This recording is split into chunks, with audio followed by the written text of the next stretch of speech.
So the kingdom of Judah, what the Arabs,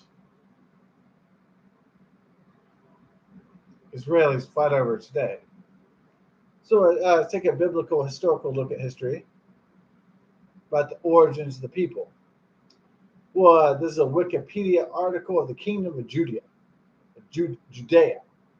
So you'll be educated now. All right.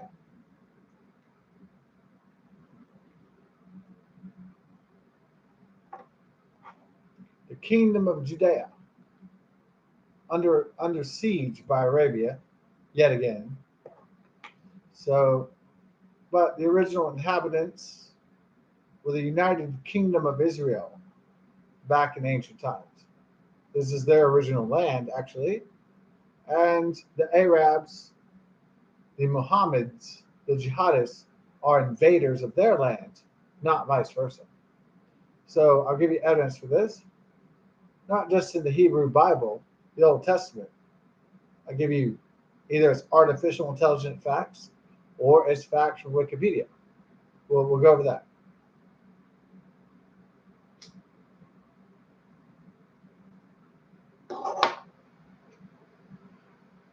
What would it be like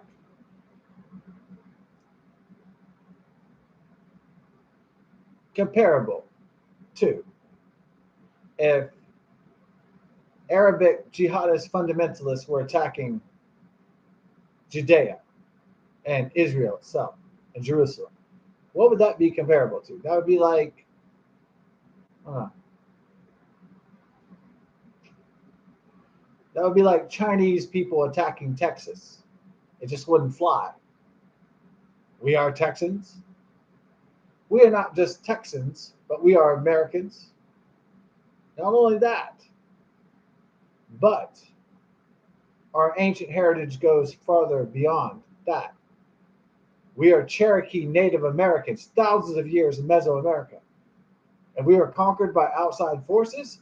This will be a big fucking problem. So we're not just Americans. We're not just Europeans. We're not just Irelanders. We're not just English people. We also have Cherokee Native American blood, warrior blood from ancient times. Now, these times may not be from the old world specifically, but our people in Mesoamerica have settled these lands for thousands of years. Cherokee, Shawnee, Hopi,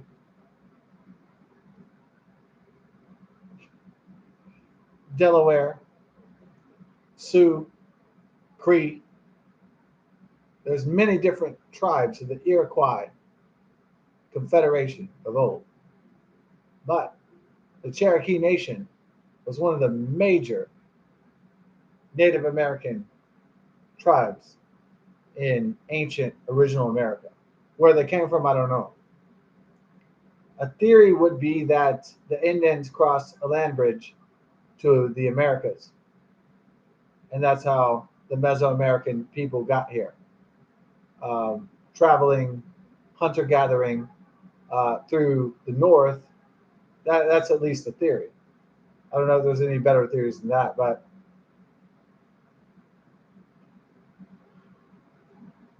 the theory is that the ancient American tribes came from the north, probably from Indus lands. They were probably Indian in heritage. You could probably do a genetic check to see if we're actually descendants of Indian people, old world people. Somehow, before Christopher Columbus discovered America, human tribes were able to cross into North America, Central America, and South America and build civilizations here. Somehow.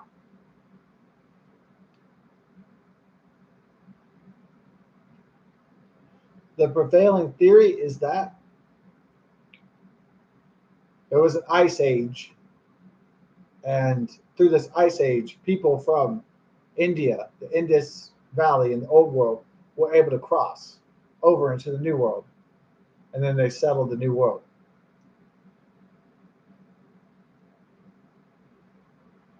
Now, there's ancient alien theory, there's wide theories, there's all sorts of anthropological theories. I like this one because it's like very simple. It's a migrational process throughout different ages of human existence, thousands of years. I like that better than some alien Egyptian theory of Stargate or some shit like that. So that's fine with me. It doesn't have to get supernatural or you know. So I like a more rational approach to how the Americas were settled by Native Americans.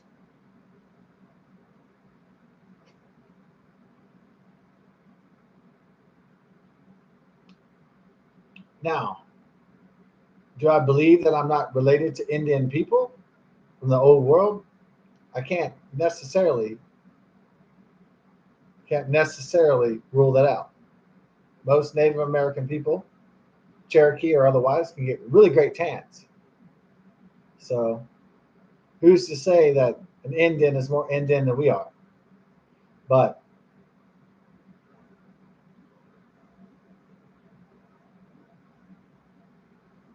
who's to say that the people from the Indus River Valley are not our cousins? That could be possible as well. But life is a historical mishmash between many different peoples against through many different continents in different time periods. So um, you just have to test it, right? Geologically, biologically dated. You have to get evidence to support your claims.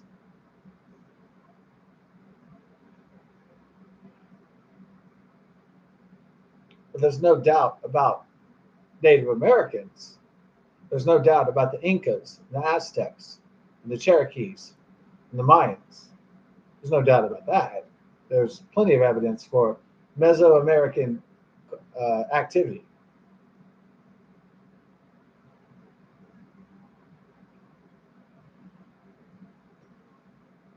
There's no doubt that I'm a descendant of the Cherokee Indian people. There's no doubt about that. It's an ancient race, thousands of years hunting and gathering in the Americas. Warrior tribal people, proud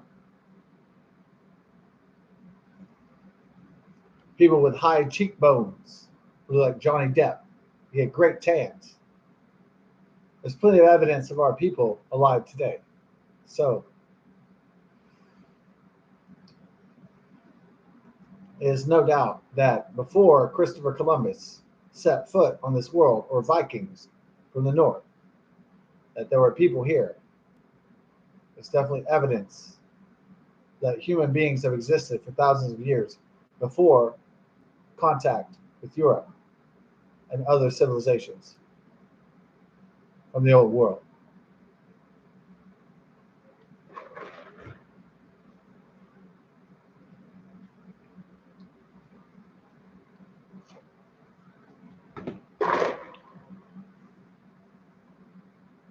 Am I not proud of this great ancient heritage?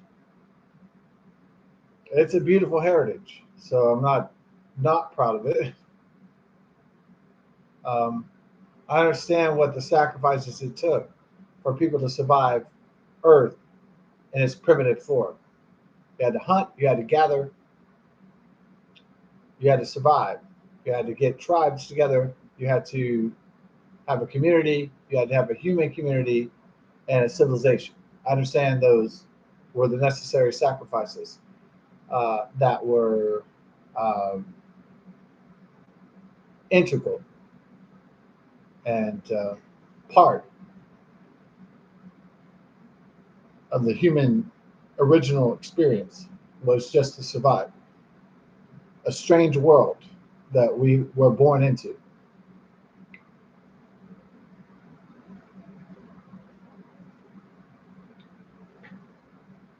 Third stone from the sun. We had to survive upon this wild, savage world. And our people did valiantly struggle and succeed. to tame the land, to tame the planet, even to tame hostile forces upon the world.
Evolution, anthropologically, evolutionary, um, in the human species, is not based on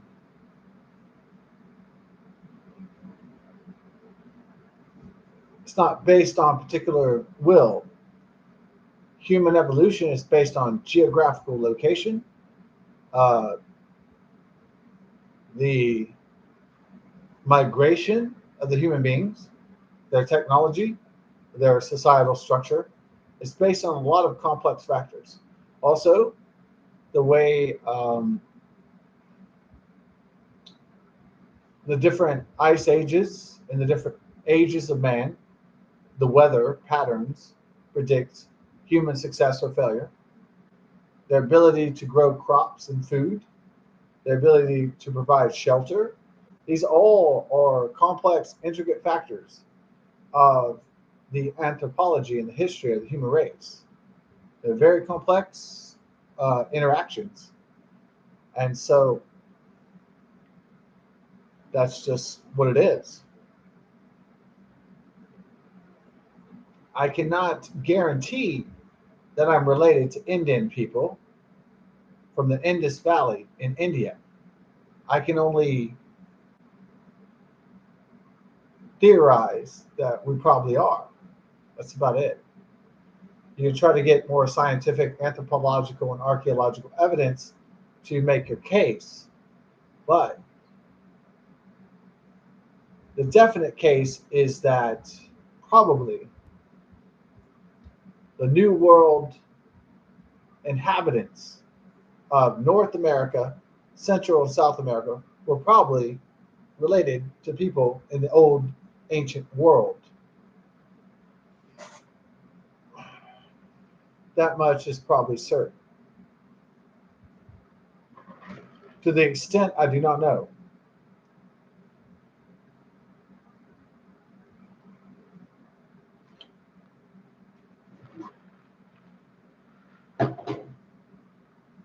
Ice is starting to melt a little bit.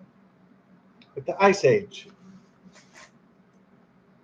The theory of the anthropologists and the historians and the evolutionary biologists was that there was a land bridge during an ice age in which the old world people could cross into the new world.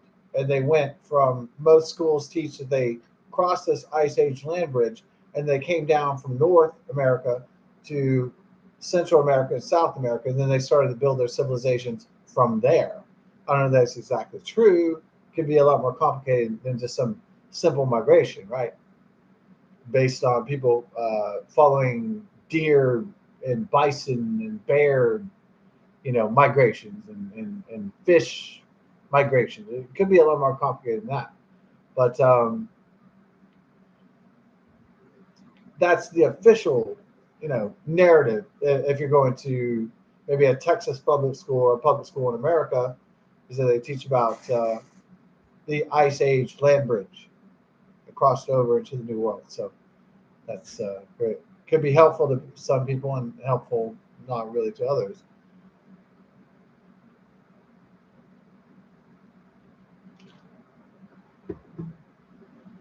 That's kind of counting out that there weren't races or other civilizations that did not have bowls. That somebody didn't build a boat and go to Central America and circumvent history, recorded time. So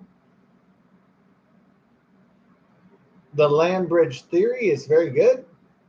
The Ice Age theory of man's migration of the human species, but I don't really think that.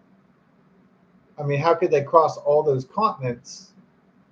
Oh, that's more complicated. I don't believe it's Stargate or some kind of fantastical thing, Anunnaki or something like that. I believe it's a lot more complicated than we think it is. We don't think it's just like some people arrive and then some people do not arrive. I think it's maybe a multitude of people arriving at different times, and somehow in our historical, you know, need for simplicity, we don't have it right. I think it's so you would have to rule out that somebody from the old world didn't build a ship or something, an ark, to travel to a new, and they discovered the new world, and the record of that landing was lost. I think there's lots of landings, there's lots of contact with the new world that is lost, and it's not exactly described. The reason why we simplified the historical record is because if we simplify it, then we make it easy to understand for children, and it makes it easy for adults and for all those in between. And it's a nice cozy narrative, and we don't have to explain the complexities of human migration or human existence, and then we just go to sleep. All right, we just cool. But I don't think it happened that way. So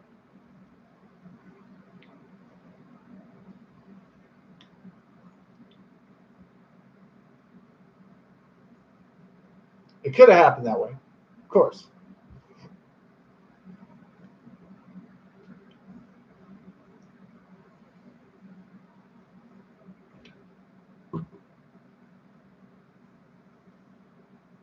So we would go back to the old world, the Mediterranean. We'll go back to the kingdom of Judah, back in biblical times. Kind of go back before Mesoamerica and North and Central and Southern American history. We'll go back in time that we think that in the cradle of civilization, that man was born in a Babylon, ancient day Iraq, through the Tigris, the Euphrates rivers. What was my first world history class? It was in Klein High School. That's where Lee Pace of the Guardians of the Galaxy, um, where he went. That's where the mayor of the city of Houston went, Sylvester Turner. I went to that same high school, Klein High School, a school that was known for academic excellence. That's where I went to school. So it doesn't mean I was academically excellent. It just means that's the environment that I'm at. And so Klein High School was known in the Western world in the United States as being one of the finest high schools in in all of America. It is without boasting too much about Klein High School. That's even if you were a poor student, you were still getting a fine education. So at least they tried, you know. Even if I didn't give a shit, um, I still absorbed. My favorite classes were world history and history. So I tend to excel in those classes. So I'm interested in those subjects, and not just English, but also history, culture. So my first kind of taste of world history was world history in 10th grade at Klein High School. It was a great, it was a great class. Most of my teachers, female teachers, were older, like they've been teaching a long time. By the time the dawn of the millennium happened, a lot of these people were really old. And my world history teacher, God bless her, her name was Miss Head. I know that was bad. So it's like having a history teacher called Miss Penis. It was it was really bad, but it was a great class though. Um, Miss Head, Jesus, God bless Miss Head. Miss Head. She. What if her name was like Miss Shaft, Miss Ding Dong? Oh God. But God bless Miss Head. She did a great class, and yeah, it's world history. Learn about world history, world geography. Um, One of the top tier academic schools in the nation was Klein High School. Producers of leaders, actors, musicians, great people, fantastic people. It's just it used to be a mecca. It's just used to be an amazing school. You know, the brightest and the best went there. It's just what it was, and without any kind of hubris or arrogance. But it was just um, why was it such a brilliant school? It produced such brilliance. It had an open uh, Greek kind of agrarian. Originally, it wasn't like a prison. You know, it wasn't like maybe back in the day some guy couldn't get laid, and he just accepted he was a loser, and he couldn't get any pussy. And then somehow in the 21st century, late 20th century, guys started to get guns and shoot people because they couldn't get laid, because they couldn't accept they couldn't get laid, and then the schools became like fucking prisons in like third world countries where people are walking around like in Israel with fucking submachine guns all the time. The freedom of the old Klein High School was an agoric, Greek type place where it was open for discussion and it was free discussion with all the students. And if you had grievance, you could talk about it. If your dad raped you, you could talk about it. If you didn't talk with the counselor, you had freedom to talk with all the people about what was going on in your life and everybody's life. And it was such a free and open exchange with all the people. It wasn't like a prison. And I saw this new Klein High School they constructed, and it's like a fucking penitentiary. So the new schools look like penitentiary. The old schools look open, agora, Greek, Roman like dialogue, and these new schools are like fucking like pins. They're just like fucking. It's fucking terrible. And so thankfully, I was able to go to the Klein High School that was still the open school where everybody could talk and congregate, and they weren't afraid to get blasted their ass off because some guy couldn't get some pussy. It just it just wasn't going to happen. If you didn't get any pussy, well, you need to work on how to get laid. It wasn't society's fault you can't get laid. You just have to work harder. If you can't get a girlfriend, you just have to work harder. If you can't get a wife, you just have to work. It's period. Now that these guys are like, oh, I don't have to work to get women. It's like, no, you have to work to get women, guys. You have to work to get money. You have to work to succeed. It's just, I don't know why this. Nobody wants to face that reality now, but it's like that's just the way it was back then, dude. If you're gonna succeed, you have to succeed. There is no other alternative. If you can't get women, you just need to learn how to be good at women. Period. And now what? These people live in these incel cages. These fucking, it's ridiculous, man.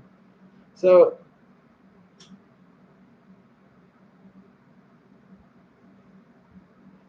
now kids live in some kind of COVID fucking Chinese plague communist penitentiary or something. They didn't even choose that.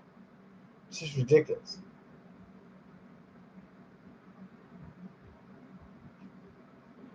When did schools become penitentiaries? Schools in my day were exploratory, experimental, freedom places. Now look at them. They're not that at all.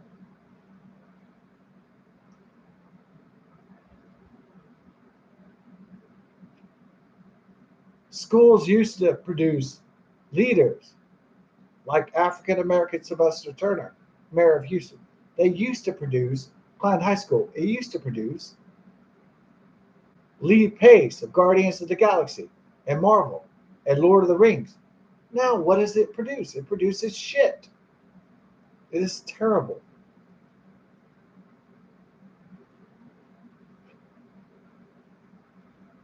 In my day, they produced great people. What is going on?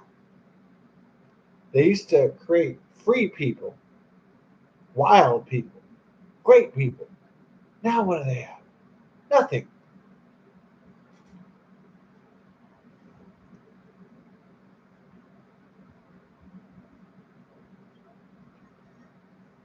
Now, these kids live in a prison.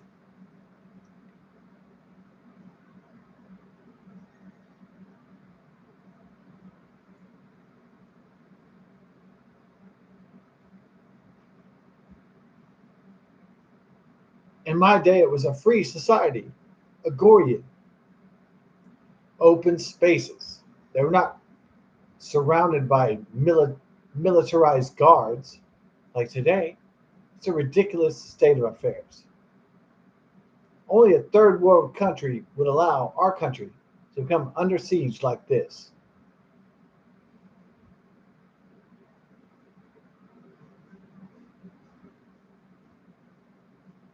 What happened to us? What happened to our country? What happened to us? We can't have free and open places of learning for our children and even for our adults. We don't have it.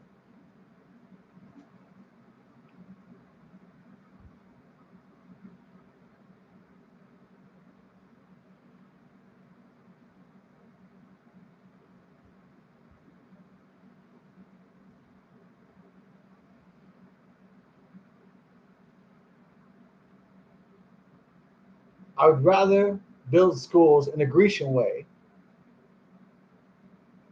and have them under assault by incels than having them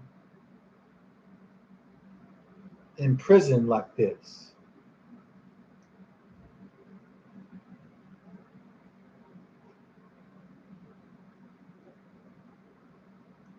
I'd rather have a free and open society rather than one that is imprisoned by fear.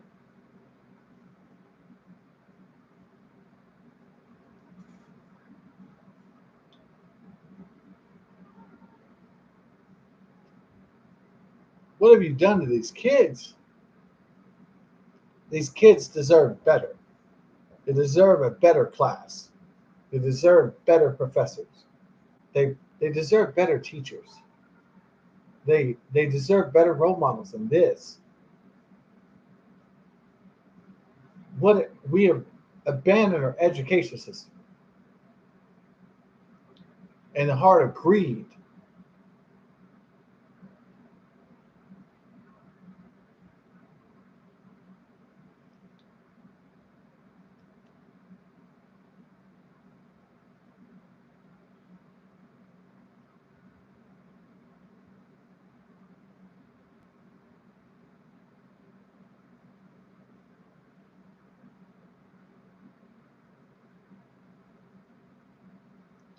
Now you have your children in a penitentiary for the mind, and the soul, and the body, and now they're just surrounded by troops. They're not surrounded by love. They're not surrounded by counselors. They're surrounded by guns. What is this? This is terrible. You know it. You and I know this. This is wrong. You say we need more guns to protect our children. That may be at some certain point so.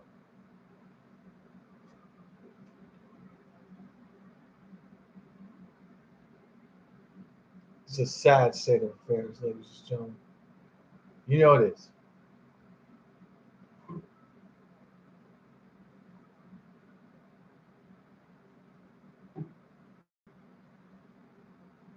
And if it takes a childless man to defend children, then that's what it's going to take, folks.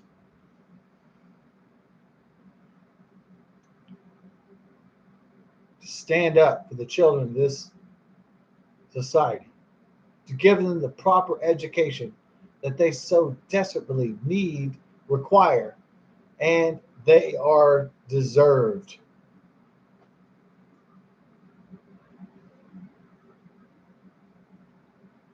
What is going on with this censorship, this bullshit? Why are they banning George Orwell, Dune? Why are they banning To Kill a Mockingbird? Why are they banning these great works? Now, everybody should have access to all these great works of the great civilization, all civilizations. Why are they banning books, banning thought, banning knowledge? This is a sad state of affairs, people, in our education system. This cannot stand. It will not stand.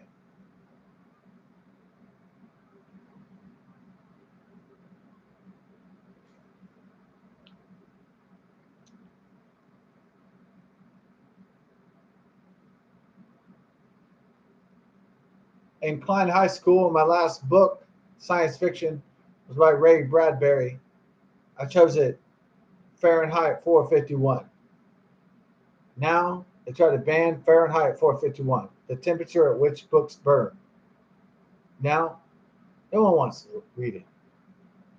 It's not promoted in the school system. Why?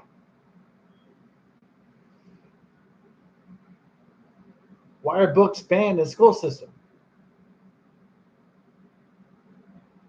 Why are books banned? Why is To Kill a Mockingbird banned? It's not a bad book. It's a book about fighting against racism. It's a great fucking American novel. Why deny children from reading it? It's a great fucking book. It'll change your lives.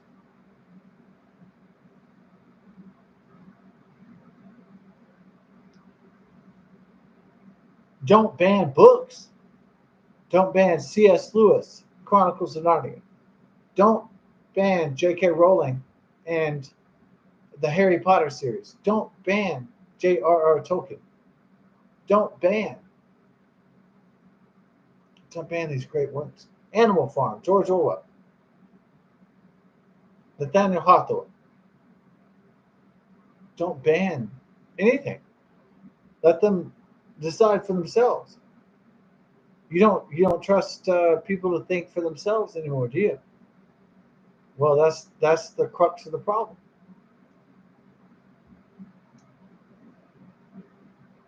Why don't you? Why doesn't the system of economics and government trust its people to read certain books? Why does it ban certain books and promote others?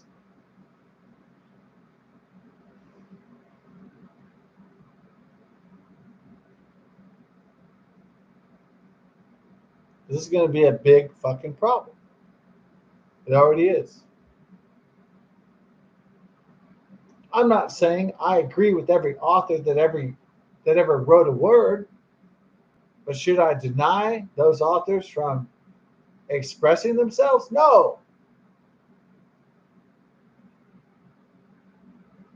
We live in the United States of America with the Constitution of the United States of America, the Bill of Rights, the right, the freedom of speech.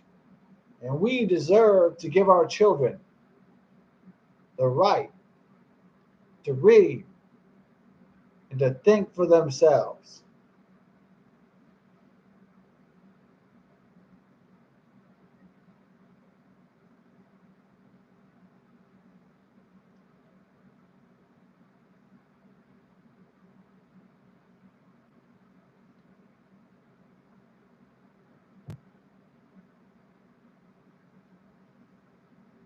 If you put our children through these Nazi, Communist Chinese Party prisons, they're never going to wake up to their freedom.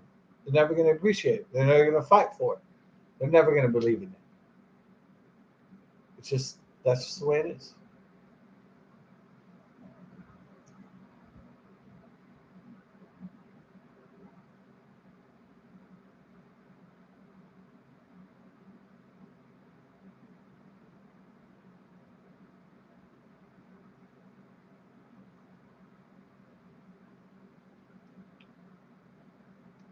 The kingdom of Judah will do that from the ancient world. Wikipedia. Let's denote as follows. The kingdom of Judah, Akkadian, Imperial Aramaic, House of David, was a Semitic-speaking kingdom of the southern Levant during the Iron Age. Centered in the highlands of Judea, the kingdom's capital was Jerusalem. Jews are named after Judah, are primarily descended from it. The Hebrew Bible depicts the kingdom of Judah as a successor to the United Kingdom of Israel, a term denoting the united monarchy under the biblical kings Saul, David, and Solomon, and covering the territory of Judea and Israel. However, during the 1980s, some biblical scholars began to argue that the archaeological evidence for an extensive kingdom before the late 8th century BCE is too weak, and the methodology used to obtain the evidence is flawed. In the 10th and early 9th centuries BCE, the territory of Judah appears to have been sparsely populated, limited to small rural settlements, most of them unfortified. The Tel Dun Stele, discovered in 1993, shows that the kingdom, at least in some form, existed by the middle of the 9th century BCE, but does not indicate the extent of its power. Recent excavations of Khirbet Qafia, however, support the existence of a centrally organized and urbanized kingdom by the 10th century BCE, according to the excavators. Huh. Wow. Evidence of the kingdom of Judah is without a doubt.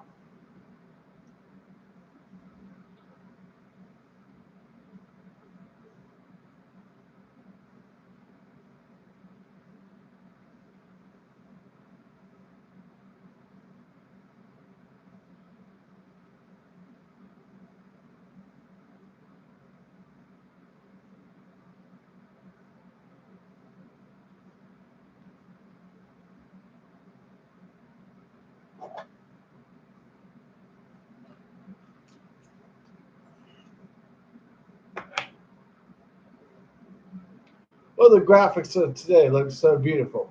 Not that I look so handsome. It's just that of course, I look handsome, you know. But that aside, your spirit reflects your health. My spirit is strong. I'll fight through any fucking. I'll fight through any, even World War III itself. I'll fight with a smile, a cheer. Why? I know things will get better. I know good will win over evil. I'm not worried about that. That's not even my word. Good will always triumph over evil if it is mobilized and organized. I'm not worried about that, guys.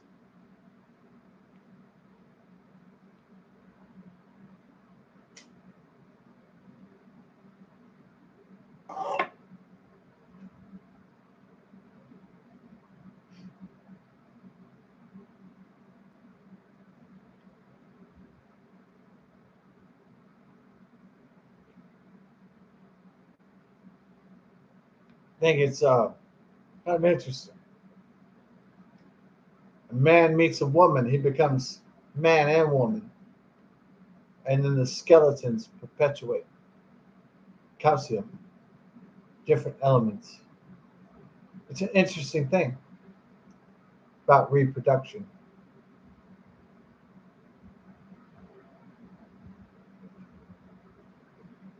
Life reproduces itself throughout the ages, takes on many different forms.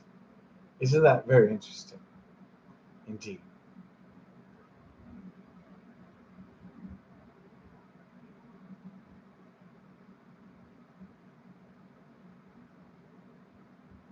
I'm very blessed to live in America, land of the free, home of the brave.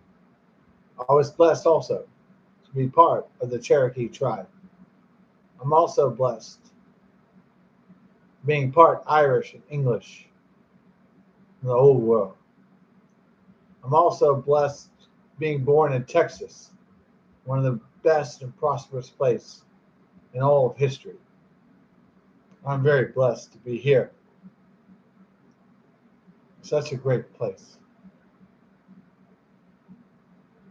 When I was young, I took it for granted. I don't anymore. I took it for granted before. But you may all go to hell, and I'm going to Texas. Yeah, my family said, move away from Texas. My family won't do that without a fight, you know?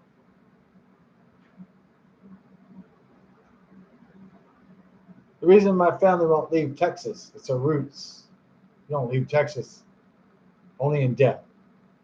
We're born here, we're raised here. Our families lived here for centuries as Americans and Native Americans for thousands of years. We're not leaving Texas. This is our home. This is our great place, our great estate. We don't leave it lightly.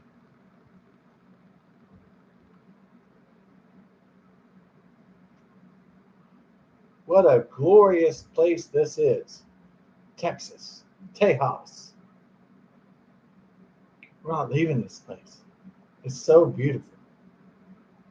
It's so majestic. It's so large. It's incomprehensible. Most Texans haven't even traveled across this great land of ours. Most Texans have not even been to all places in Texas. It's so big. It's mind-boggling. I've been to Dallas. I haven't even been to San Antonio. It's so huge. I haven't even been to El Paso. Most of my time has been through Dallas and Austin. I haven't had any other time to explore how big Texas is. It's such a massive state. It's so beautiful. It's so amazing. There's no way I could even explore all of it unless I was like a rock star or multi-billionaire. There's no way I could do this.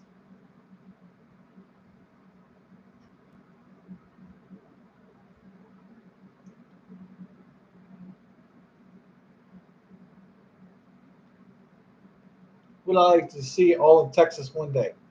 One day, if God grants me the years. But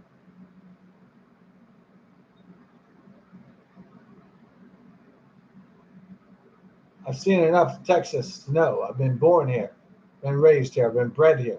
Know that it's such a fantastic place. Can't leave it. It's too beautiful. Can't do it.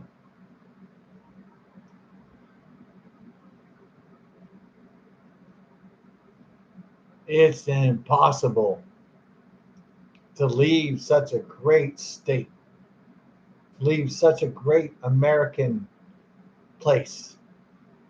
Can't do this. I won't do it either. Not willingly. Not on my own volition.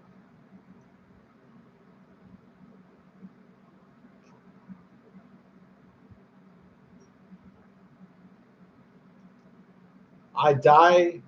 I'm born in Texas and I die in Texas. That is my pledge to Texans and all Texans and Texicans and Mexicans. I pledge I'm not going to abandon you or this state for anything. And I can promise you that. Nothing of the riches of this world, any enticement, is going to get me away from my beautiful homelands. It's too beautiful. I can't walk away.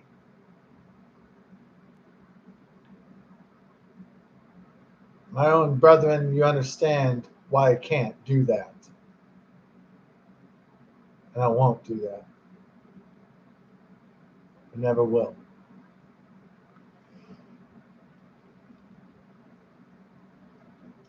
It's such a fantastic place. Open ranges, beautiful wildernesses.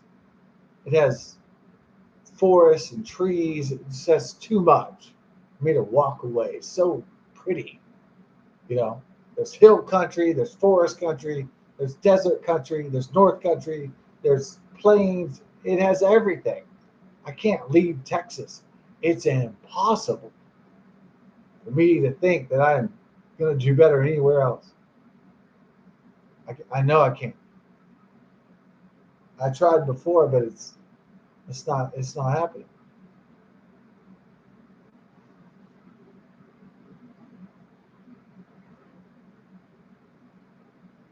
This place is gold,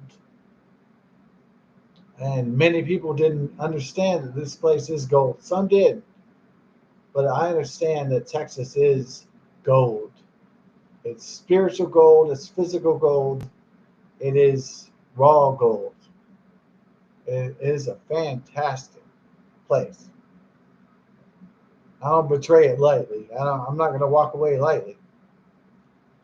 Other states might try to entice me with jobs and money away, or maybe even family members or friends. This is it, baby. Texas is the greatest, most free country, nation, state in the entire universe of this solar system and the 2 trillion galaxies beyond. There's nothing beyond this. This is the most fantastic place, period.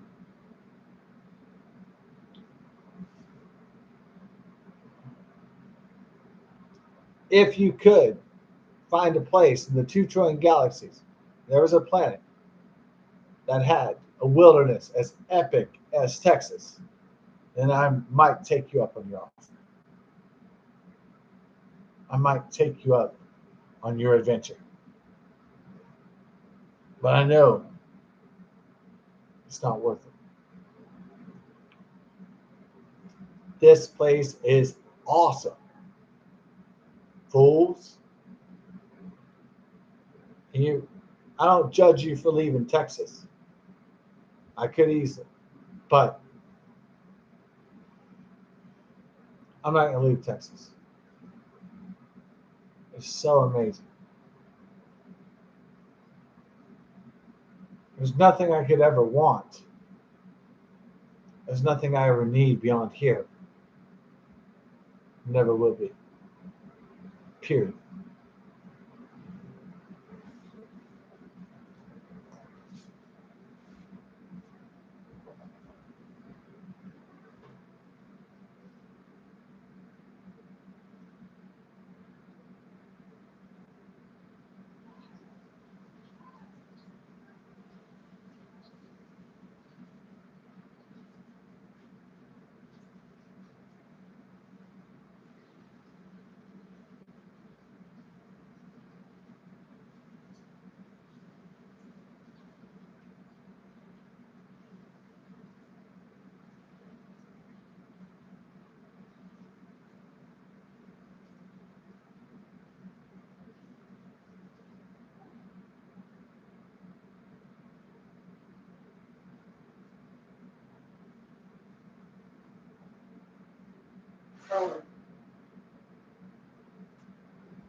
In the 7th century BCE, the kingdom's population decreased greatly, prospering under Assyrian vassalage.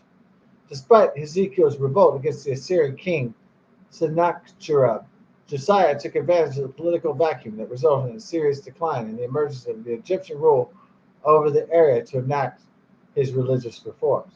The Deuteronomistic history, which recounts the history of the nation from Joshua to Josiah, expresses a worldview based on the legal principles found in Deuteronomy. It is assumed to have been written during the same time period and emphasizes the significance of upholding them. With the final fall of the Neo-Assyrian Empire, competition emerged between Egypt and the Neo-Babylonian Empire over the control of the Levant, ultimately resulting in Judah's rapid decline. The early 6th century BCE saw a wave of Egyptian-backed Judaite rebellions against the Babylonian rule being crushed. In 587 BCE, Nebuchadnezzar II besieged and destroyed Jerusalem, bringing an end to the kingdom. A large number of Judeans were exiled to Babylon, and the fallen kingdom was then annexed as a Babylonian province. After Babylonia's fall to the Persian Achaemenid Empire, King Cyrus the Great allowed the Jews who had been deported over the conquest of Judah to return. They were allowed to settle under Persian governance. It was not until 400 years later, following the Maccabean revolt, that the Jews fully regained independence.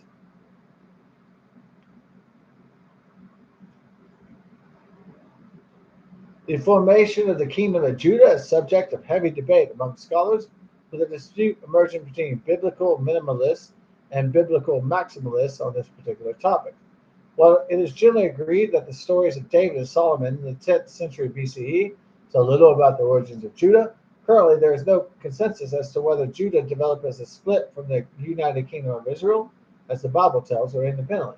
Some scholars suggested that Jerusalem, the kingdom's capital, did not emerge as a significant administrative center until the end of 8th century BCE. Before then, the archaeological evidence suggests its population was too small to sustain a viable kingdom. Much of the debate revolves around whether the archaeological discoveries, conventionally dated to 10th century, should be instead be dated to the 9th century, as proposed by Israel Filkenstein.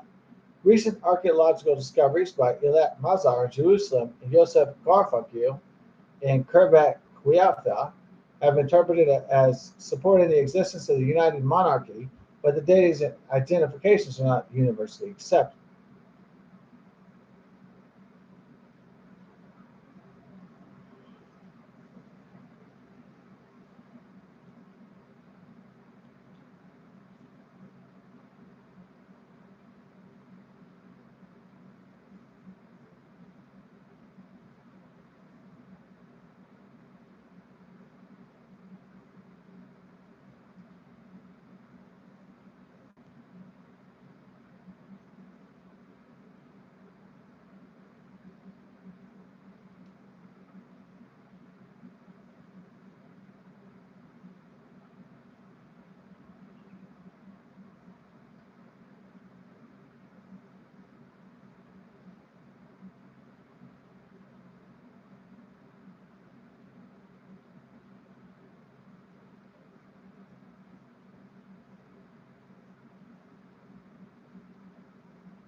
Well, that's a long historical talk.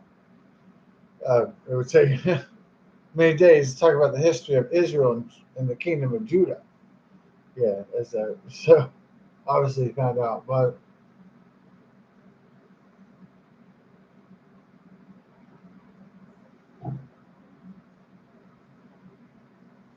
not an easy peasy lemon squeezy kind of story. So, but the bottom line is,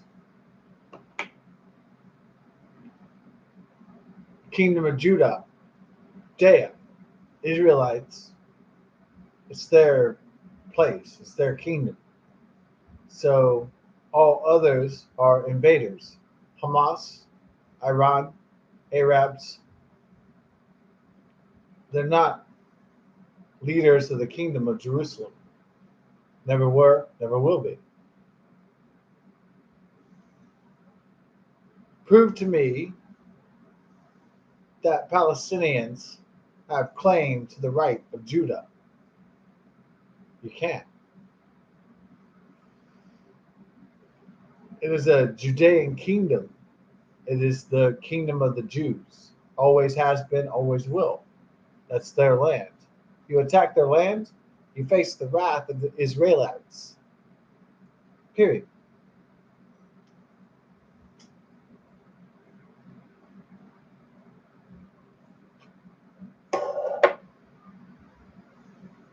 Attack Israel at your own peril.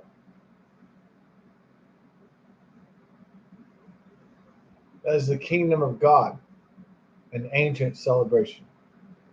If you attack that kingdom, do so at your own peril. You will not be victorious. You will die. Period.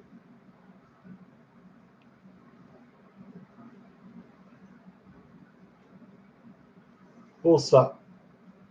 God bless. Best of success. Peace to the world. But